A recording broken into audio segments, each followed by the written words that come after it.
फिर ये क्यों हो कि उनके एमएलए खरीदे और बीचे जा सके? भैया एक लीडर होगा, लोग उसको चूज करेंगे, अब वो रहेगा या नहीं रहेगा। फिर वो बाद में ये क्यों चले कि उनके पास सपोर्ट, जो एमपी का कोई वैल्यू ही नहीं है।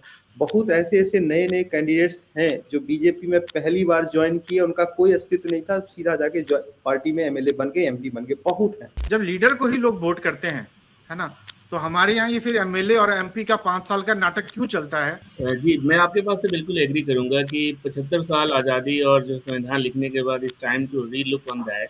एक बार सोचें, स्ट्रांगली सोचें कि क्या जो लिखा है वही इम्प्लीमेंट हो रहा है या इम्प्लीमेंट हो रहा है वो लिखा नहीं है। कि अगर हम लीडर को ही वोट करते हैं तो क्या डेमोक्रेसी को चेंज करके ऐसा नहीं बनाना चाहिए कि हमें लीडर ही इलेक्ट करने दीजिए? तो ये सिस्टम सही है जो यही सिस्टम अगर किसी, हमको लगता है यूरोप, यूएस या देश में अगर किया जाए तो वहाँ पे सही चलेगा। यहाँ पे प्रॉब्लम ये नैतिकता की कमी है। जो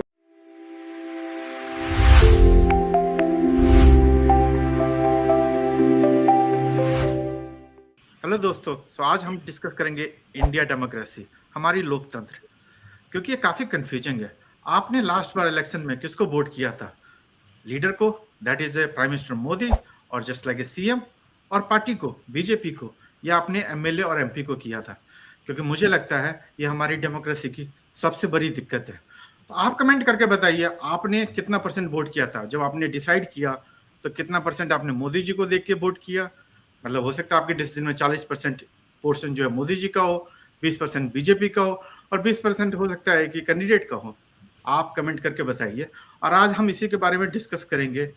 ईच पार्टिसिपेंट से पूछेंगे आप क्या सोचते हैं, आप अगर वोट देने जाते या वोट कभी दिए हैं, ठीक है, तो आपने किस परसेंटेज में सोचा है। सो सुधांशु जी, मैं आपसे स्टार्ट करता हूँ। आप बताइए कि अगर आप वोट देने जाते हैं, ठीक है, और एमपी का इलेक्शन हो रहा है, आप कितना परसेंटेज उसमें मोदी जी रहेंगे, कितना परसेंटेज बीजेपी रहेगा, और कितना परसेंट एक्चुअल एमपी होंगे? पहली बात शुक्रिया इस तरह की मीटिंग ऑर्गेनाइज करने के लिए। तो जहाँ तक मेरी पर्सनल थॉट है, मैं हमेशा कोशिश ये करता हूँ कि whoever is the best candidate from my constituency, ये मेरा पर्सनल थॉट है। बट एज पर आप India as a democratic country आप देखेंगे तो इस तरह का थॉट्स वेरी वेरी मिनिमल लोगों में है। तो हमेशा किसी एक फेस को देखकर वोट करते हैं या तो किसी एक पार्टी को देखकर वोट करते हैं, अपने एमएलए एमपीज को देखकर हार्डली कोई वोट करते हैं। ये हमारे डेमोक्रेटिक सिस्टम में ऐसा चलते आ रहा है, बहुत दिन से चलते आ रहा है। मुझे नहीं लगता कि this process is quite normal, quite good. I don't believe in that. मुझे इस चीज़ का भरोसा नहीं है, क्योंकि आप किसी भी पार्टी को एज अ फिगर्स आप किसी को वोट करते हैं, इसका मतलब आप उस कॉन्स्टिट्यूएंसी में, उस लोकसभा और विधानसभा में उसका कैंडिडेट की क्वालिटी को आप नहीं देख पा रहे, कहीं ना कहीं आप उसको इग्नोर कर रहे हैं। तो मैं नहीं मानता कि जो अगर कोई भी डेमोक्रेटिक सिस्टम में अगर किसी को वोट कर रहा है तो एज अ पार्टी और as a prime minister candidate और as a chief minister candidate उसको देखना चाहिए। हमेशा व्यक्ति को उस नज़र से देखना चाहिए कि वहाँ का जो कॉन्स्टिट्यूंसी का जो कैंडिडेट है, who is the best one, and that's the rule I follow. So Sudhanshu ji, just to keep objective, हमारा क्वेश्चन था परसेंटेज। आप ईमानदारी से अपने बारे में ही बता सकते हैं, मैं इतना परसेंट कैंडिडेट देखता, इतना परसेंट मोदी जी को देखता, या बीजेपी। मैं ये नहीं कह रहा कि आप बीजेपी के बारे में कीजिए, आप कांग्रेस के वोटर हैं तो हर पब्लिक अपने बारे में सोचे, वो जिसको भी देती है वो क्या, आप परसेंटेज में अपना फीलिंग बताएं, और नॉर्मल जनता के बारे में जो आपको फीलिंग है वो भी बताएं। देखो, परसेंटेज टर्म में अगर देखा जाए तो मैं मोस्टली ये चूज करता हूँ 60 to 70%। I just talk about the face values, मैं फेस वैल्यू देख के करता हूँ। और फेस वैल्यू ऑफ 30%, एमपी, हाँ, एमपी कॉन्स्टिट्यूंसी में आइदर वो एमपी का इलेक्शन हो तो एमपी, और एमएलए का इलेक्शन हो तो एमएलए के फेस वैल्यू पे देख के वोट करता हूँ। और 30% मैं इस चीज को देखता हूँ जो who will be the chief minister और who will be the prime minister. But ये जनता का पर्सपेक्टिव अलग हो सकता है, percentage can vary from individual. हाँ जी सर, यही क्वेश्चन आपके साथ भी है। आप क्या सोचते हैं कि आप अगर होते तो कितना परसेंट पे वोट करते, एंड जनता किस मुताबिक करती है, जो आपकी अपनी सोच अभी क्या है? जी बिल्कुल, thank you so much for having me here. And एक चीज़ मैं बोलना चाहूँगा, जहाँ तक मैं देख पा रहा हूँ वोटिंग पैटर्न और जो historical trend, the voting happens always leader. एक टाइम था जब Indira is India, India is Indira, and now Modi is Bharat, Bharat is Modi. तो जो पर्सनल फिगर है, ऑरा है, वो मच बिगर है। इसका रिफ्लेक्शन इससे भी निकलता है कि जब वो फिगर पार्टी छोड़ देता है तो अलग पार्टी अपना खड़ा कर पाता है। तो party is a smaller, leader is bigger. Mamata Banerjee का एग्जाम्पल ले, जनता दल में लालू नीतीश का एग्जाम्पल ले, लालू नीतीश से निकल के नीतीश जब अलग बने, जदयू खड़ा कर दिए, तो अगर पार्टी बड़ा होता तो कभी भी लीडर आगे नहीं आ पाता। तो इट्स वेरी क्लियर हमारे डेमोक्रेसी में leader are always bigger than party and it's reflects all the way. अगर आप उस अनियन को ओपन करेंगे तो ऑल द वे डाउन तक आपके पंचायत का जो चेहरा है वो आपके पार्टी सिंबल से ज़्यादा स्ट्रांग है। तो always go to the individual, भले ही जैसे जैसे आप उस ऑनियन को ओपन करेंगे आप देखेंगे। जहाँ तक कन्वर्जन का जो मेरा अंडरस्टैंडिंग है, 3-3 पार्ट प्ले आउट करता है। तो जब वोटिंग की हम बात करेंगे विनेबिलिटी की, तो वहाँ पे इंडिविजुअल लीडर की जो मैंने बात की वो 30% तक अपने वेट को कैरी करते हैं, पार्टी 30% वेट को कैरी करता है, और 30% स्विंग वोटर होते हैं जो उस मोमेंट में स्विंग होते हैं कि मुझे किधर वोट देना है, जिधर हवा बहेगा उधर वोट देना है। तो थोड़ा परसेंटेज टर्म में एक तो हुआ कि आपने परसेंटेज 30-30, आपको ये लगता है कि पब्लिक भी 30-30 पे ही है या कुछ डिफरेंस है उनमें? आई थिंक इस 30-30 जैसे मैंने बोला कि अगर लीडर स्ट्रांग है तो वो ओवर शैडो कर देता है बाकी परसेंटेज को। अनंत सिंह का एग्जाम्पल लें, शहाबुद्दीन का एग्जाम्पल लें। अभी शाहपुर की मैं बात करूँ तो वहाँ पे भुवनेश्वर ओझा थे, उनका बेटा कोई राहुल ओझा या राकेश ओझा है, वो जीत गया। क्यों? क्योंकि वहाँ पे वो ओवर शैडो कर देता है चीज़ों को। अल्टरनेटिव में कुछ एग्जाम्पल आपको देख सकते हैं जहाँ पे लीडर स्ट्रांग नहीं है, तो वहाँ पार्टी लाइन क्यों स्ट्रांग है? क्योंकि we know that every party has certain caste support. अब विभूति जी, आपका क्या विचार है इस चीज पे? आपके अंडरस्टैंडिंग के अकॉर्डिंग कहाँ पे हम परसेंटेज वाइज? जी, हम भी अलग नहीं है इन जो मेजोरिटी का है डिसीजन यहाँ पे जो नहीं, कोशिश करेंगे हम मेजोरिटी के साथ ना जाए, हम लीडर टाइम में क्रिटिकल हो। हाँ, तो हम मेजोरिटी के साथ जा नहीं रहे हैं, लेकिन मेरा भी वही व्यू है कि जो लीडर का जो है वो सर्वे सर्वा है। हाँ, उसमें ऑलमोस्ट 70 to 80% वो शुरू से इंदिरा गांधी जी से लीजिए या राजीव गांधी जी से, फिर इधर मोदी जी का जो है, या ये नेशनल लेवल पे और रीजनल लेवल पे, स्टेट लेवल पे, हर एक जगह जो पहले लालू प्रसाद जी का था, नीतीश कुमार का, या बगल में ममता बनर्जी का, मायावती, मुलायम सिंह, सब में देखिएगा कि वो लीडर मुख्य चेहरा रहता है और उन्हीं के पीछे सब लोग जो है सो जाते हैं। और जो एमएलए एमपी का जो टिकट भी जो लड़ना चाहते हैं वो भी चाहते रहते हैं कि भाई इन लीडर के शैडो में जो है सो हम लड़े।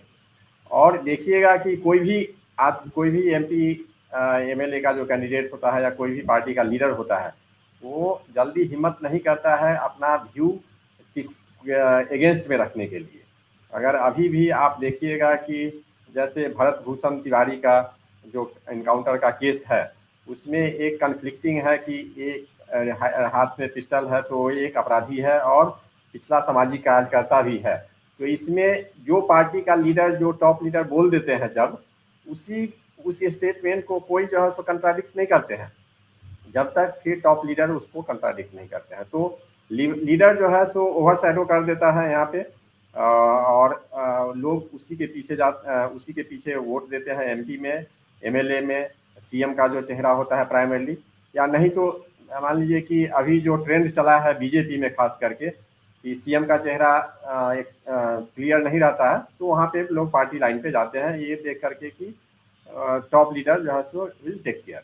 तो मेरा है कि जो टॉप लीडर के बेसिस पे ही लोग वोटिंग करते हैं। मेरा इसमें मानना है कि ऑब्वियसली टॉप लीडर से पहले डिसाइड होता है, समटाइम वो 70% होता है, लेकिन कुछ दिनों के बाद ये होता है कि लोग इतने वोट देने के आदी हो जाते हैं, है ना, कि वो लीडर खराब भी हो जाता है।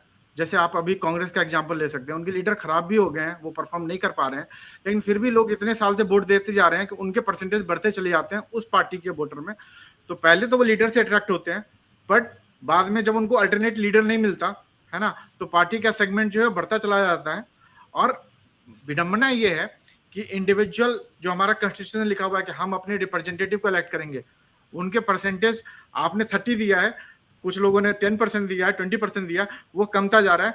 वो एक बैड पोर्शन है डेमोक्रेसी के लिए।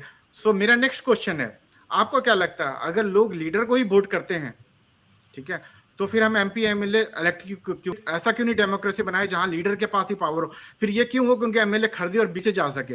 भैया एक लीडर होगा, लोग उसको चूज करेंगे, वो रहेगा या नहीं रहेगा, फिर वो बाद में ये क्यों चले कि उनके पास सपोर्ट, जो एमपी का कोई वैल्यू ही नहीं है। सो सुधांशु जी, आपका क्या टेक है इस पे कि अगर लीडर को ही है तो फिर लीडर को ही वोट करने दो, गवर्नर हो, प्रेसिडेंट हो या पीएम हो, डायरेक्टली हमें उन्हीं को वोट करने दो। नहीं, इस चीज़ से मैं ज़्यादा इत्तेफाक नहीं रखता। मधुकर जी भी बहुत अच्छा चीज़ पॉइंट हाईलाइट किए, लेकिन मैं ये चीज़ को बिल्कुल नहीं मानता हूँ। इसीलिए मैं आपको सैकड़ों एग्जांपल दे सकता हूँ। बहुत ऐसे नए कैंडिडेट्स हैं जो बीजेपी में पहली बार ज्वाइन किए, उनका कोई अस्तित्व नहीं था, सीधा जाके पार्टी में एमएलए बन गए, एमपी बन गए, बहुत है। इसका मतलब क्या, उनका पब्लिक फिगर्स मार्केट में उतना अच्छा था नहीं, because of party they one, right. तो मैं इस चीज से बिल्कुल इत्तेफाक नहीं रखता हूं कि जो आप किसी भी कैंडिडेट्स को आप 100% तो नहीं कह सकते, लेकिन मेजॉरिटी ऑफ द जितने भी कैंडिडेट्स होते हैं, लगभग कैंडिडेट्स इसलिए जीत पाते हैं क्योंकि वो किसी खास पार्टी के हैं, जहां पे जिस पार्टी का बोलबाला है उससे जीत पाते हैं। पर्सनल लेवल पे, पर्सनल जिनका छवि है उस पे जीतने वाले कैंडिडेट्स हमारे यहाँ बहुत कम है, बहुत कम है। अगर ऐसा होता तो कांग्रेस के धुरंधर कैंडिडेट भी सीट नहीं हार पाते, राइट। अभी जिस तरह से इलेक्शंस में हुआ है, पिछले इलेक्शन लोकसभा का देख लीजिए, विधानसभा का देख लीजिए, कांग्रेस के बढ़िया लीडर हार गए। क्यों? बिकॉज ऑफ, अगर उनका फेस वैल्यू पे ही अगर होता तो वो जीत गए होते, राइट। तो मैं इस चीज को बिल्कुल नहीं मानता हूँ कि जो फेस वैल्यू जो है ना ज्यादा मैटर करता है।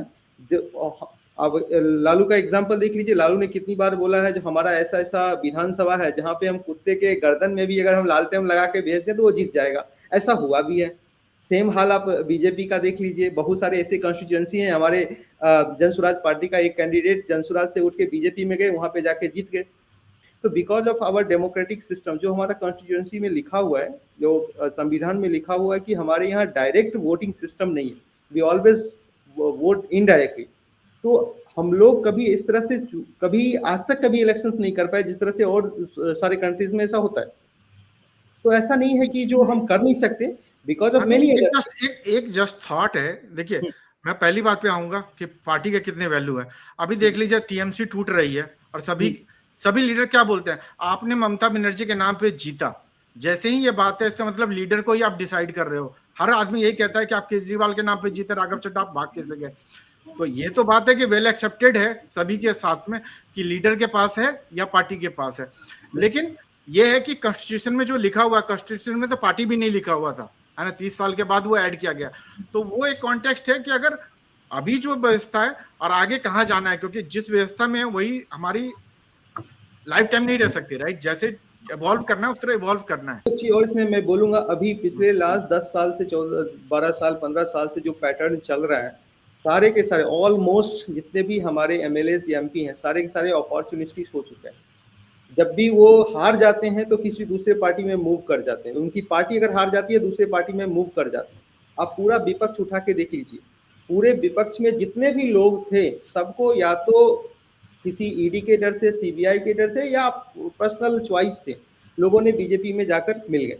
तो आप कैसे कह सकते हैं कि जो कैंडिडेट जो है ना वो हमारे पार्टी के लिए है? वो तो नहीं है, उनकी थॉट प्रोसेस ही नहीं है। बिकॉज ऑफ पोजीशंस और बिकॉज ऑफ देयर अपॉर्चुनिटी की वजह से वो दूसरे में जाके मिल जा रहे हैं। तो आई डोंट थिंक कि इस तरह का सोच हमारे यहाँ अभी एग्जिस्ट हो पाएगा। It will take time. So आपका क्या विचार है? ऑब्वियसली एक तो सेगमेंट है कि लीडर का कितना इम्पैक्ट है, बट सेकंड टीएमसी का आप उदाहरण देख सकते हैं, जहां पे भी देख सकते हैं। लोग कहते हैं कि हम लीडर के नाम पे जीते, फिर हम पार्टी शिफ्ट करते हैं। जब लीडर को ही लोग वोट करते हैं, है ना, तो हमारे यहाँ ये फिर एमएलए और एमपी का 5 साल का नाटक क्यों चलता है कि यार ये बिक गया, वो खरीद गया। गवर्नमेंट चलाने के बजाय ये नाटक हम देखने के लिए मीडिया में मिलता है। तो आपको लगता है, नहीं लगता है कि अगर लीडर को ही चूज करना है तो ये टाइम है संविधान चेंज करने का, कि हमें लीडर डायरेक्टली चूज करने का पावर दिया जाए? जी, मैं आपके बात से बिल्कुल एग्री करूंगा कि 75 साल आज़ादी और जो संविधान लिखने के बाद इस time to relook on that. एक बार सोचे, स्ट्रांगली सोचे कि क्या जो लिखा है वही इम्प्लीमेंट हो रहा है या इम्प्लीमेंट हो रहा है वो लिखा नहीं है, और दोनों का जो गैप है उसको कम करें। This is the right example कि जब हम चेहरे पे ही लड़ते हैं तो चेहरे पे ही करें उसको, राइट। तो पार्टी और पॉलिसी कोई मैटर नहीं करता है कि जहाँ चेहरा होगा वही वो उस चीज़ को आगे लेकर के जाएगा। तो विभूति जी, इसमें एक जस्ट एक ऐड ऑन करना चाहता हूँ। इसी कॉन्टेक्स्ट में एक क्वेश्चन ये भी बनता है कि कभी नए लीडर आते हैं, just like take example, Bihar में प्रशांत किशोर है, सभी लोग अप्रिशिएट कर रहे थे कि वो सीएम बन सकते हैं, या कहीं भी मान लीजिए केजरीवाल और कोई भी अलग जिनके पास बहुत बड़ी पार्टी नहीं है, लोग उनको फिर नहीं वोट करते, यही सोच करके यार आपके एमएलए तो जीतेंगे नहीं। तो आपने एक पैराडॉक्स क्रिएट कर दिया है, हमें लीडर भी चूज नहीं करने देते, लीडर अगर मिल भी जाए तो उसके एमएलए कैंडिडेट को आप खरीद लेते हो। तो ये एक फिनोमेना है। आपका कमेंट क्या है कि अगर हम लीडर को ही वोट करते हैं तो क्या डेमोक्रेसी को चेंज करके ऐसा नहीं बनाना चाहिए कि हमें लीडर ही इलेक्ट करने दीजिए? देखिए, हम पिछले इंटरव्यू में भी मैंने इस पे शायद बहुत बताया था कि जो सिस्टम गलत नहीं है। सिस्टम जो है अभी, जो करंट सिस्टम है, जो टॉप लीडर है, पार्टी है, फिर MP MLA है, और फिर लोग वोटिंग वगैरह करते हैं, तो ये सिस्टम सही है।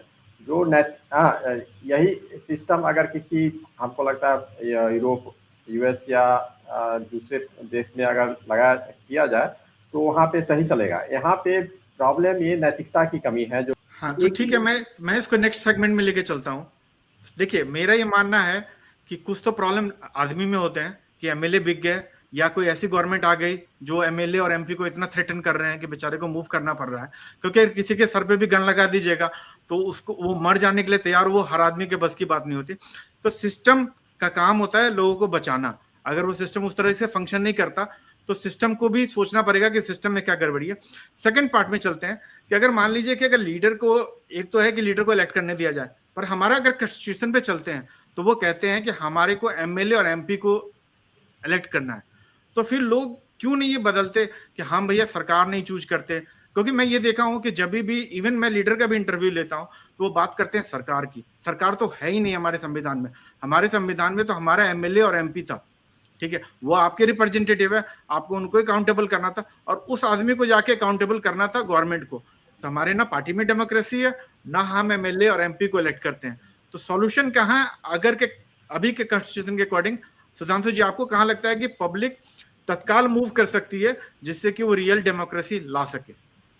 देखिए, इसमें सबसे बड़ा जो नैतिकता का जो सवाल है ना, ये बहुत बड़ा मुद्दा रखता है। अभी आप किसी भी स्टेट में या अपने कंट्री में किसी से पूछ लीजिए, जो जन स्वराज पार्टी का अगर 15 कैंडिडेट भी अगर आता है, लोग क्यों कहते हैं मैं जन स्वराज पार्टी को वोट नहीं करेंगे, अगली बार वोट करें, तो उसका वजह क्या है?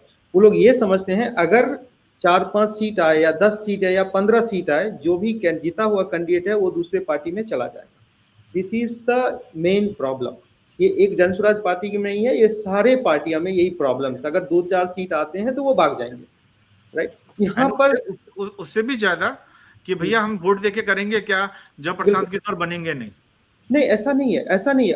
अगर यही बात अगर है तो आप बताइए, बीजेपी रूलिंग स्टेट्स में किसको पता है जो चीफ मिनिस्टर कौन होगा? किसी को पता नहीं होता। सारे के सारे मोदी जी हैं, वो केवल वो सीएम भी मोदी जी हैं। सारे के सारे मोदी जी के फेस पे वोटिंग पड़ते हैं, और चीफ मिनिस्टर कौन बनेगा किसी को पता नहीं होता। तो आप कैसे कह सकते हैं कि जन स्वराज पार्टी के जीतने के बाद प्रशांत किशोर PM होंगे, चीफ मिनिस्टर होंगे या नहीं होंगे? नहीं, कहने का मतलब ये होता है, कॉन्टेक्स्ट मतलब सीएम होंगे या नहीं होंगे, मतलब उनके आदमी सीएम होंगे या नहीं होंगे, कहने का मतलब ये था।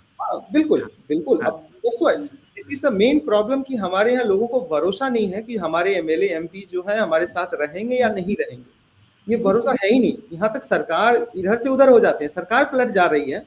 तो ये मेन प्रॉब्लम सिस्टम में है, जनता में प्रॉब्लम्स नहीं है। जनता, अगर मान लीजिए किसने राघव चड्ढा को लोग अपने नीतीश कुमार को हमने वोट किया, आज हमारे बिहार के चीफ मिनिस्टर कौन है? एक ऐसा व्यक्ति है जिसको अगर पहले फेस वैल्यू पे रखा जाए तो मैं नहीं मानता कि वो व्यक्ति जीत भी पाता, बिल्कुल नहीं जीत सकता। तो आप इस तरह ऐसे से लोगों को चीफ मिनिस्टर बनाइएगा और तब आप कहेंगे कि जो ये लोगों की गलती है। लोगों की गलती बिल्कुल नहीं है। कौन ऐसा कैंडिडेट होगा बिहार में जो जानते हुए कि सम्राट चौधरी एक आरोपी है, अभियुक्त है, और उसको वोट करेगा? हार्डली जो मूर्ख लोग होंगे वही होंगे। हालांकि बिहार में इसकी तादाद ज्यादा है, मूर्खों की संख्या ज्यादा है, इसलिए वो जीत भी पाते हैं। लेकिन अगर यही चेहरा अगर इलेक्शन से पहले अगर होता तो आपको नहीं लगता कि बिहार में बीजेपी का इस बार सरकार नहीं बन पाता? संभव ही नहीं था। नहीं, और इस बात में मैं ऐड करना चाहता हूँ कि वो सम्राट चौधरी को इसलिए भी हो सकता है वोट कर लिया क्योंकि वो नीतीश कुमार को चाहते हैं। ये एक विडंबना है कि अगर मुझे पार्टी का लीडर चाहिए तो मुझे एमएलए पसंद ना भी हो तो भी मुझे वोट देना पड़ेगा, अगर मैं बहुत ज्यादा पैशनेट हूं कि मुझे वो लीडर चाहिए तो इसीलिए ना आज जितने भी हमारे बिहार में जितने भी विधायक बने हैं, बहुत सारे विधायक कैसे कैसे हैं आप देख ही रहे हैं। ललन सिंह जैसे भी लोग हैं, उसके बाद एक दो नाम मैं भूल रहा हूँ, ऐसे ऐसे विधायक हैं जिनकी हिस्ट्री ही पूरा क्रिमिनल का हिस्ट्री रहा है। तो इसलिए तो हो रहा है, आप जिस व्यक्ति को चुन रहे हैं। दूसरी बात, एक सबसे बड़ा पॉइंट है, किसी भी विधायक की जो कॉन्स्टिट्यूएंसी क्षेत्र होता है उसमें ऐसे ऐसे विधायक हैं जिनको आप नकार ही नहीं सकते क्योंकि उनकी इन्फ्लुएंस बहुत ज्यादा है। आइदर आप उसको वोट दीजिए, नहीं तो वोट देने मत जाइए।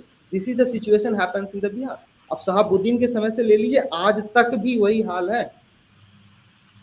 तो ये सिचुएशंस है, तो आप वहाँ पे चूज करने का तो ऑप्शन ही नहीं है आपके पास। या तो आप वोट देने जाइए, नहीं तो मत जाइए। जीतेगा वही बंदा, और वही बंदा जीतेगा जो वहाँ का खूंखार आदमी है, वहाँ का अभियुक्त है, वहाँ का क्रिमिनल्स है। तो ऐसे में पॉलिटिकल सिस्टम में आप कैसे भरोसा रखेंगे? और ऐसे सीट्स हमारे यहाँ ऐसा नहीं है 1-2 सीट्स हैं। बिहार जैसे स्टेट में ऐसे सीट की संख्या मोर देन 50% के आसपास है, मोर देन 50%। आप देख लीजिए पूरे बिहार में कितने ऐसे हमारे एमएलए हैं जो इंडिविजुअल जीतते हैं, हार्डली 2-3-5 मुश्किल से। तो आई डोंट थिंक कि जो लोग का चॉइस गलत है, यहाँ पे पॉलिटिकल सिस्टम ही ऐसा है जहाँ पे चूज करना पड़ता है। हाँ, मुझे भी यही लगता है कि लोग बहुत, हमने पॉलिटिक्स को क्रिटिसाइज कर लिया, नेता को क्रिटिसाइज कर लिया। अब सिस्टम समझने की बात है, हम इसलिए डिबेट रख रहे हैं कि हमें सिस्टम, क्योंकि पार्लियामेंट में तो कभी हमने डिबेट देखा नहीं। उनको एंटी डिफेक्शन होने लगा था, एंटी डिफेक्शन लॉ ले आए, पर उन्होंने कभी पार्टी डेमोक्रेसी लाने के लिए बात नहीं की, है ना। तो इसलिए हम ये डिबेट कर रहे हैं कि सॉल्यूशन क्या है। तो आपका क्या लगता है कि अगर लोगों के पास अभी करंट कॉन्स्टिट्यूशन में क्या ऐसा है कि वो रियल लीडर को इलेक्ट कर पाए, जो मेरे मुताबिक एमएलए और एमपी है, नॉट की सीएम और पीएम। जी, जी। नो, आई थिंक ये बहुत ही सीरियस पॉइंट है और सोचने का है कि आखिर कहाँ पे हमारा पॉलिसी फेल्योर हो रहा है, right? And I strongly believe the process should be strong enough to balance it out, right? क्योंकि कभी भी अगर आप इंडिविजुअल को प्रोसेस से ज़्यादा एम्पावर कर देंगे तो बायसनेस और चीज़ें आ जाएंगी। वो चैलेंजेस हमें दिखता है पार्टी में। अभी आप यूके का एग्जांपल देखिए, उसी पार्टी ने अपने सिटिंग एमपी प्राइम मिनिस्टर को बदल दिया, कई बार बदला, राइट? क्योंकि उनके अंदर इंटरनल डेमोक्रेसी है और वो जिसको पिक करेंगे, truly I mean India is representing the same thing, कि हमारे जो एमपी हैं वो चुनेंगे कि कौन प्राइम मिनिस्टर होगा। अगर हमारे प्राइम मिनिस्टर अच्छा काम नहीं कर रहे हैं तो क्या हमारे एमपी किसी और को चुन सकते हैं? नहीं चुन सकते, क्योंकि हमारे यहाँ पेपर पे ये राइट दिया गया है कि एमपी चुनेंगे, लेकिन हाई कमान का कॉन्सेप्ट चला आ रहा है कांग्रेस के ज़माने से, और वो हाई कमान का कॉन्सेप्ट बीजेपी में भी है, वो हाई कमान का कॉन्सेप्ट जनता दल में भी है, वो हाई कमान का कॉन्सेप्ट सारे पार्टियों में है, क्योंकि उन्होंने वही फॉलो किया है, वही देखा है, उसी तरह से वर्क कर रहे हैं। तो आई एग्री विथ यू कि इट इज़ टाइम टू जो गैप्स हैं उनको कम करें और रीराइट करें। अगर पर्सन ही रहना है तो लाइक यूएस आप पर्सन वाइज ही रखें, but at the same time leader कभी गिव अप नहीं करेंगे। मोदी जी का ये 3rd टर्म है, वो 4th टर्म के लिए भी फाइट करेंगे, चाहे उनसे देश चले या ना चले। और आई स्ट्रांगली बिलीव कि एक पोजीशन पे लंबे समय तक रहने के बाद आप में वो जील और एनर्जी नहीं रहता है उस पोजीशन को जस्टिफाई करने के लिए। तो again I coming back to that, party will never do that. So it is time कि मेक अ पॉलिसी कि 2 टर्म से ज़्यादा आप नहीं रह सकते, आप रोटेट करें, भले ही अपना शैडो को खड़ा करें, आप रिमोट कंट्रोल से चलाएं, लेकिन रोटेट करें। It is very high time कि इस तरह के चेक्स एंड बैलेंस हमारे कॉन्स्टिट्यूशन में, हमारे प्रोसेसिंग में डिफाइन हो, ताकि एक वाइब्रेंट डेमोक्रेसी बना रहे और लीडरशिप रोटेट होता है। तो विभूति जी, आपका फाइनल इस पे टेक क्या है कि क्या सॉल्यूशन है अभी के कॉन्स्टिट्यूशन के अकॉर्डिंग, जहां जनता इजीली डेमोक्रेसी को करेक्ट करने के रास्ते में मूव करे, और हमारा काम है उनको समझाना इन चीजों को, वो नहीं समझाना जो नेता समझा रहे हैं, क्योंकि वो अपना काम चलाते रहना चाहते हैं इसी सिस्टम के थ्रू। हाँ, देखिए सिस्टम में मेरे हिसाब से मुझे नहीं लगता है कि कोई इशू है। हाँ, कोई इशू सिस्टम में नहीं है। हम जो ग्राउंड पर भी हम देखे हैं, इस बार जो पिछले चुनाव में हम तो ग्राउंड पर घर घर गए हैं और ये देखते हैं कि जो लीडर, जो टॉप लीडर होते हैं किसी पार्टी का, प्रशांत जी का जैसे नाम लिए, जनसुराज का या नीतीश कुमार का, तो लीडर से वो फुली कॉन्फिडेंट रहते हैं उनमें, लीडर में, प्रशांत जी में या नीतीश जी में, या जो भी जिसके फॉलोअर हैं, लालू प्रसाद के जो फॉलोअर हैं, उनमें पूरा उनको विश्वास रहता है। बात होती है कि जो तीसरे चौथे लेवल के जो या ग्राउंड पे जो लोग उनसे जुड़े हुए होते हैं, तो उस वहाँ पे वो लोग बहुत ज़्यादा अंतर नहीं देखते हैं। फिर बहुत सारी बात होती है, जैसे जाति धर्म, ये तो बहुत जकड़ करके पकड़े हुए हैं, और बहुत अच्छा परफॉर्मर मास में वो नहीं देख पाते हैं, उसके कारण वो लोग फिर गोलबंद हो जाते हैं और देखते हैं जो ठीक है, जो मेरे लिए क्या अच्छा है, और या तो मेरे लिए क्या अच्छा है, या मेरा कोई जो अगेंस्ट है वो नहीं जीत पाए, और इस लाइन पे वो लोग इकट्ठा होकर के पहले लीडर और फिर पार्टी पर चले जाते हैं। अगर कोई ऐसा लीडर हो जो कि इससे परे हो, हाँ, जो सबका साथ, सबका विश्वास, सबका साथ सबका विश्वास लेकर चले, सही में चले, अगर उसको विश्वास हो तो वो उसके पीछे उसको वोट करेगा। लेकिन वो विश्वास नहीं होता है लोगों को, तो उसके कारण लोग फिर पार्टी लाइन या अलग अलग मुद्दों पर वोट करते हैं और फिर नहीं, सारी दिक्कतें होती हैं। एक्चुअली इसमें एक चीज मैं पूछना चाहूंगा, जब हम लीडर बोलते हैं तो हम भी बहुत कंफ्यूज जाते हैं। लीडर मतलब हमारे एमएलए एमपी है या जो टॉप लालू प्रसाद है, नीतीश है? क्योंकि क्वेश्चन यही है, क्योंकि अगर हम लीडर की बात करते हैं तो फिर जनता को चूज करने का पावर उन्हीं को क्यों नहीं दिया जाए? मुझे प्रशांत किशोर को चूज करना है तो मुझे अपने एमएलए को क्यों चूज करना है? मैं सीधे पावर प्रशांत किशोर को क्यों नहीं दे सकता हूँ?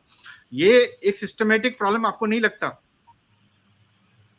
हाँ, ये भी किया जा सकता है। ये भी एक साथ मान लीजिए कि जैसे एमपी एमएलए का इलेक्शन है, उसमें एक ऑप्शन रहे कि आप जो पार्टी का जो लीडर है, अगर सीएम का कैंडिडेट है तो आप किसे चुनेंगे, और उसमें भी उसको भी 3-4 कैंडिडेट जो है वो उसको लाया जा सकता है। तो उसके लिए तो एक हमको लगता है कि संविधान में ही बहुत बड़ा बदलाव की ज़रूरत है। तो कितना सक्सेस होगा, कितने लोग उसको सपोर्ट करेंगे, तो वो एक उस पर एक प्रश्न चिन्ह है। अगर वो हो जाए तो एक बहुत अच्छा अल्टरनेट रहेगा कि आप एमपी एमएलए के साथ आपका राज्य या आपका देश कौन लीड करेगा वो पहले ही से क्लियर हो, तो एक दिशा निर्देश रहेगा कि बाद में पता नहीं चले कि जो सब कुछ पूरा इलेक्शन हो जाता है उसके तब तक पता नहीं चलता है कि आखिर हमारा सीएम कौन होगा, हमारा पीएम कौन होगा।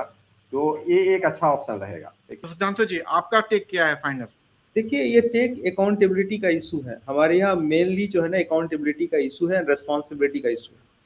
कोई भी चीज होता है ना तो अकाउंटेबिलिटी और रेस्पॉन्सिबिलिटी लेने वाला किसी भी पार्टी में कोई बंदा आपको नजर नहीं आता, हमेशा ऑपोजिशंस के लोग ही नजर आते हैं। कोई भी इशू हो जाए, अभी भरत तिवारी का इशू देख लीजिए, उसमें सरकार से एक भी आदमी रेस्पॉन्सिबिलिटी लेने को तैयार नहीं है। कौन ले रहा है? जो इलेक्शन हार गया, जिसका एक भी एमएलए ग्राउंड पर नहीं है, वो ले रहा है रेस्पॉन्सिबिलिटी। नीट छात्रा वाला देख लीजिए, सरकार का एक भी आदमी रेस्पॉन्सिबिलिटी लेने को तैयार नहीं है। नीट इलेक्शन से, ये नीट का पेपर लीक वाला देख लीजिए, कोई अकाउंटेबिलिटी लेने को तैयार नहीं है। तो हमारी मैं तो ये बोलूंगा अकाउंटेबिलिटी तो बाद में, क्वेश्चन पूछने वाला कोई नहीं है। बिल्कुल ऑब्वियसली। तो आप जो हमारे यहाँ से वोट लेने के बाद आपको पहचानेगा नहीं, चाहे वो एमएलए हो या एमपी हो, जिसको आप जिता के भेज रहे हैं वो आपको पहचान नहीं पा रहा। ये मेजॉरिटी ऑफ विधानसभा लोकसभा में मेजॉरिटी ऑफ कैंडिडेट के साथ यही प्रॉब्लम है। तो लोग हमेशा जो है ना, आजकल सिचुएशन ये है, प्रॉब्लम कुछ भी होता है सवाल पूछा जाता है अपोजिशन से, भाई आपने वोट दिया था प्राइम मिनिस्टर को, वोट दिया चीफ मिनिस्टर को, आप सवाल उससे क्यों नहीं पूछ रहे? तो हमेशा अपोजिशन से सवाल उठाया जाता है। और हमेशा आप मान के चलिए, कभी भी कोई इशू होता है, अपोजिशन के लोग, जिसके एक भी विधायक नहीं है, 4 विधायक हैं, 5 विधायक है, वही लोग आपके ग्राउंड पे खड़े रहते हैं। जो सरकार में है वो आपको वेट भी नहीं करेंगे, नजर भी नहीं डालेंगे, उनको कोई फर्क नहीं पड़ता सरकार चलाने के अलावा, और सरकार कैसे चल रही है वो आपको दिखाई दे रहा है। तो दिस इज हाउ एक main issue is accountability and responsibility. So आपका फाइनल टेक क्या है मधुकर जी? एक और मैं पॉइंट ऐड ऑन करना चाहूँगा। सुधांशु ने बिल्कुल सही बोला कि क्वेश्चन पूछना और सही क्वेश्चन पूछना जो कि प्रशांत कर रहे हैं, राइट, कि केवल एसएचओ को सस्पेंड करने से नहीं काम चलेगा, पूरी पुलिस डिपार्टमेंट आपके अंदर में आती है, तो ये आपकी भी रिस्पॉन्सिबिलिटी बनती है, राइट। और उसका पूरा ऑडिट ट्रेल होना चाहिए कि किसने डिसीजन दिया, किसने क्या कम्युनिकेशन किया। और मुझे सबसे बड़ी शर्म लगती है कि अगर यही इंसिडेंट किसी और फॉरेन कंट्री में हुआ रहता, आप देखेंगे कि वहाँ के प्राइम मिनिस्टर का क्या मतलब, वो इंक्वायरी कुछ भी हो, फैक्ट ये है कि भरत तिवारी ने अपना लाइफ लूज किया है और वो पुलिस ने मारा है। तो as a head of the police जो गृह मंत्रालय है, मैं तो सॉरी है कि नहीं मैं जनता के लिए, या सिंपैथी तो दिखना चाहिए कि नहीं दिखना चाहिए, वो भी हमारे यहाँ नहीं दिखता है। बट खैर, अभी हम लोग बात कर रहे हैं कि हम डेमोक्रेसी को और बेटर और स्ट्रॉन्ग कैसे कर सकते हैं और प्रोसेसेस में क्या चेंजेस कर सकते हैं। एक और इम्पोर्टेंट फैक्टर जो हम भूल रहे हैं, जो हमारे हाथ में नहीं है, जनता के हाथ में, वो है डीलिमिटेशन, राइट। और डीलिमिटेशन का बहुत बड़ा खेल है।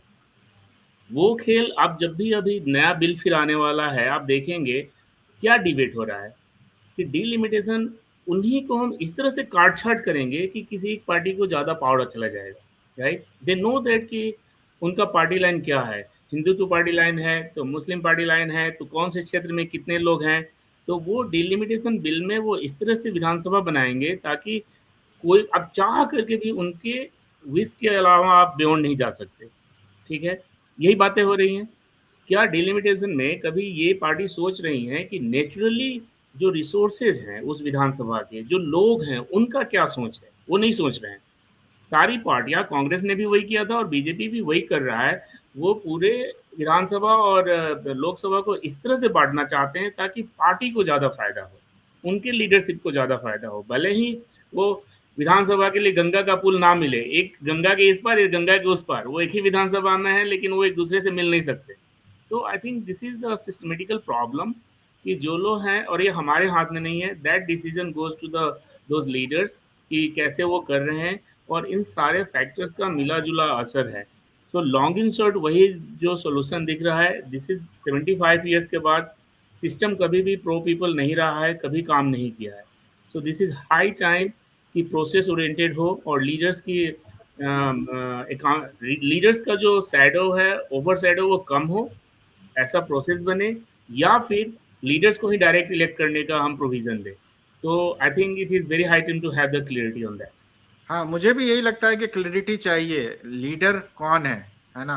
क्योंकि जैसे हम डिलिमिटेशन की भी बात करते हैं तो हम सीधे गवर्नमेंट की बात करते हैं, मोदी जी, राहुल जी, क्या, अरे हु दे आर, वो एक वाराणसी को रिप्रेजेंट कर रहे हैं, how exactly they got so much power, है ना। ये डेमोक्रेसी को समटाइज किया। एक वाराणसी का लीडर क्यों हमारे पूरे इंडिया को डिसाइड करेगा, मेरा एमपी क्या करता है। तो मुझे लगता है कि लोगों को क्वेश्चन पूछना पड़ेगा, आपके लीडर प्राइम मिनिस्टर मोदी नहीं है जो वाराणसी से इलेक्ट हुए हैं, आपके लीडर वो हैं जो आपके एरिया से इलेक्ट हुए हैं। आपको उनको पूछना पड़ेगा कि डिलिमिटेशन आप फेयर करो, हमारे लिए करो, ना कि आप जीतने के लिए करो। सो विभूति जी, आपका क्या टेक है फाइनल? हाँ, तो फाइनल जो पिछला क्वेश्चन में मैंने दिया था, जो आपका जो सजेशन था कि जो हम लीडर को चुने, तो वो बहुत अच्छा एक सुझाव है कि एमपी एमएलए के साथ एक जो देश का या राज्य का जो लीडर हो, उसका भी एक ऑप्शन विकल्प रहे, पहले ही से लोग समझे कि हमारा लीडर कौन होगा। तो वो एक बहुत अच्छा बदलाव होगा, और इस पर अगर चर्चा किया जाए, इसमें सुधार लाया जाए, तो एक सकारात्मक बदलाव होगा। दूसरी बात जो मधुकर जी बोल रहे थे, या ये बात हो रही थी कि जो ऐसा लगता है कि जो विपक्ष है, अभी जो भरत भूषण का जो कांड हुआ है, उसमें लगता है कि जो विपक्ष लोग ही प्रश्न पूछ रहे हैं। तो कोई भी चीज़ देखिएगा, नीट का देखिएगा, या भरत भूषण का कांड है, या कुछ दिन पहले कोचिंग का एक मामला था, काफ़ी तूल पकड़ा हुआ था। तो ये सब में देखिएगा कि जो लोग क्वेश्चन करते हैं वो निष्पक्ष हो करके नहीं, ये नहीं कि जो फ्री एंड फेयर जो बोलता है वैसे डील नहीं करते हैं। उनका लगता है कि ये कोई किसी न किसी के पक्ष में हो जाते हैं और तब एक तरफा बात करते हैं। तो वो बात पब्लिक फिर समझ जाती है, और उनको लगता है कि जो भाई एक प्रॉब्लम तो है, एक समस्या तो है, उसका ये समाधान जो बता रहे हैं, ये भी कोई समाधान नहीं है, इसमें भी समस्या से जुड़ा हुआ है, एक निष्पक्ष नहीं है। तो एक इस कारण एक कन्फ्यूजन का स्टेट रहता है।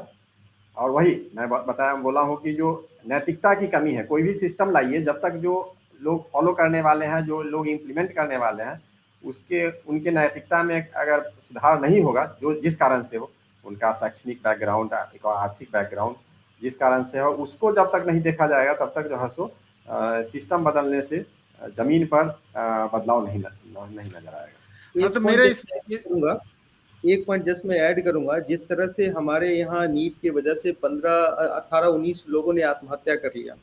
ये 19 लोग अगर किसी और कंट्री में अगर आत्महत्या कर लिया होता ना, सरकार इधर से उधर हो जाती। स्विट्जरलैंड, जर्मनी, यूएस, ब्रिटेन में आप देख लीजिए अगर ऐसा हो जाए तो। और हमारे यहाँ एक घटना हुआ 3 दिन के बाद लखनऊ में, फिर से 20 बच्चे जो हैं उनको आग लग गई। उससे 1 महीने पहले देख लीजिए गुजरात में लगभग 300 लोग जो है उनकी डेथ हो गई। पता क्या हुआ, उसका जो पायलट था ना वो जिम्मेदार था। उससे पहले आप बालासोर का घटना देख लीजिए, 300 लोग का जान चला गया, कुछ नहीं हुआ। और एक भी आदमी बताइए जो रेल मंत्री नैतिकता के तौर पे भी आज तक इस्तीफा दिया। नीट के लिए शिक्षा मंत्री इस्तीफा दिया, चीफ मिनिस्टर ने, बिहार का चीफ मिनिस्टर ने कुछ बोला? कुछ नहीं बोला। अगर यही हाल उनके बच्चे के साथ अगर हो जाए ना, घंटा नहीं लगेगा, वो बंदा जो होगा, जो भी होगा कल्प्रिट, उनके फांसी चढ़ जाएंगे। लेकिन पब्लिक के लिए नहीं हो सकता, ये फैक्ट है। नहीं, ये बात है कि आपने अभी एक लखनऊ का उठाया था, जैसे इंसिडेंट होता है हम सुनते हैं कि उनके मालिक को गिरफ्तार कर लिया जाता है। तो जब नीट में 12 लोग मरे तो पीएम क्यों नहीं गिरफ्तार हो सकते? क्योंकि अगर एक जगह आग लग जाती है, आग कैसे लगी ये नहीं इन्वेस्टिगेट होता। सबसे पहले पुलिस जाती है, कहती है कि हमने मालिक को गिरफ्तार कर लिया, और बहुत अच्छा न्यूज बना देते हैं। जब अगर उनके, जो कि आग लगना तो एक इंसिडेंट होता है, ठीक है, जो कि पेपर लीक जो एक सिस्टमेटिक प्रॉब्लम है, अगर उसको गिरफ्तार किया जाता तो पीएम और एजुकेशन मिनिस्टर भी गिरफ्तार होने चाहिए, क्योंकि हमने ये पैटर्न देखा है, जब भी कुछ होता है इन्वेस्टिगेशन नहीं, पहले उनके मालिक को पकड़ लो, अच्छी बात है पकड़ लेते हो, लेकिन उसी सिद्धांत से हमारे एजुकेशन मिनिस्टर भी गिरफ्तार होने चाहिए। तो हम इसी बात पे कंक्लूड करते हैं, हमारे लीडर एमएलए और एमपी हैं, जब तक ये कॉन्स्टिट्यूशन है, अगर गवर्नमेंट अगर प्रावधान देती है कि हम रियल लीडर को इलेक्ट कर पाए, आप श्योरली वो बहुत अच्छा होगा। ऑब्वियसली दे शुड डिबेट कि क्या होना चाहिए, लेकिन डिबेट तो हो, ऐसा ना हो कि हम इसी तरह पुरानी डेमोक्रेसी में चलते रहे और लोग पैसे और धमकी के बल पे एमएलए और एमपी को खरीदते रहे, और वो बेचारे को अपोजिशन वाले तो क्वेश्चन भी पूछते हैं, चाहे वो गलत हो या सही हो, ऑब्वियसली वो गवर्नमेंट का सपोर्ट थोड़ी देंगे, लेकिन क्वेश्चन है कि जो उनके नेता जो गवर्नमेंट में उनके ज्यादा एमएलए और एमपी हैं, वो तो पूछते भी नहीं है डर के मारे, क्योंकि टिकट नहीं मिलेगा। ये कैसी डेमोक्रेसी है हमारे कंट्री में। सो इसी बात पे हम कंक्लूड करना चाहते हैं। सुधांशु जी, आप कुछ बोलना चाह रहे थे? बिल्कुल बिल्कुल, आप वही देख लीजिए ना, एक व्यक्ति जो राघव चड्ढा, जो 10 दिन पहले खूब एकदम बढ़िया से जनता की बात उठा रहे थे, उनको वहां पे केजरीवाल बोलने नहीं दिया जा रहा था, और जैसे ही बीजेपी में आया आज तक बेचारे से एक शब्द बोला नहीं गया। जो पहले आईपीएल को इंडियन ये क्रिकेट लीग कहते थे, इंडियन पेपर लीग कहते थे, इस बार नीट पेपर में उन्होंने आईपीएल का फुल फॉर्म नहीं पता चला। ये है हमारे डेमोक्रेटिक सिस्टम की प्रॉब्लम्स। जब जो भी व्यक्ति जनता की बात उठाएगा ना, उसके बाद वो बीजेपी में चला जाता है, किसी भी पार्टी में हो। ये इरा पहले भी कांग्रेस के साथ था, अभी बीजेपी के साथ है, बाद में किसके साथ होगा नोबडी नोज। तो नोबडी नोज की पब्लिक के बात कौन करता है? कोई नहीं करता, सिर्फ अपना फायदा देखने के लिए वो करता है। उस समय आप नोट कर लीजिए, तो जितने भी आम आदमी पार्टी के लीडर्स थे, वो जनता का मुद्दा इसलिए उठा रहे थे ताकि उनको पार्टी छोड़ के जाना था। आज तक देख लीजिए, किसी को कोई फर्क नहीं पड़ता। This is how the system is going on. हाँ, इवन आम आदमी पार्टी में भी देखिए कौन से लीडर हैं जो केजरीवाल को कुछ, ऐसा तो नहीं हो सकता कि किसी एमएलए के पास ये ध्यान ना आए कि यार मैं इस चीज पे एग्री नहीं करता। अगर कोई लीडर अगर कभी भी कोई क्वेश्चन नहीं पूछा है, जिसका मतलब है कि हमारे एमएलए किसी काम के नहीं है, तो फेंक दो उनको उठा के, हमें केजरीवाल को इलेक्ट करने दो। आपके राज्यसभा के एक ये मेंबर ऑफ पार्लियामेंट थे, मैं रघुराम राजन आई थिंक, उन्हें पूरा 6 टर्म रिटायर हो गए, एक भी सवाल नहीं पूछे संसद में, एक भी सवाल नहीं पूछे। वो राज्यसभा के मेंबर थे, देख लीजिए, बीजेपी से आए थे।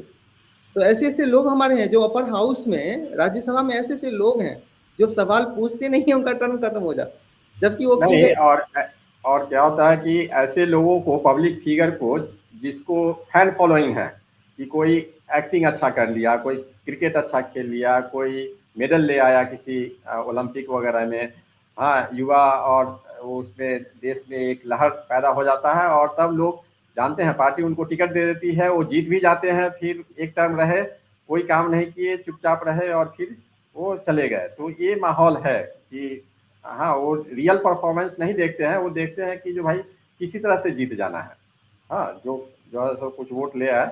और ये आप अभी से नहीं, आप पिछले 30 साल से देखिएगा, 40 साल से देखिएगा, तो ये होते आया है, तो ये कंटिन्यू है। तो हाँ, यही हमारा कोशिश है, होते आया है। पार्लियामेंट में ये डिबेट नहीं होता कि अच्छा क्या है कंट्री के लिए, इसलिए हम लीडर टैंक पे डिबेट कर रहे हैं। So thank you all for joining.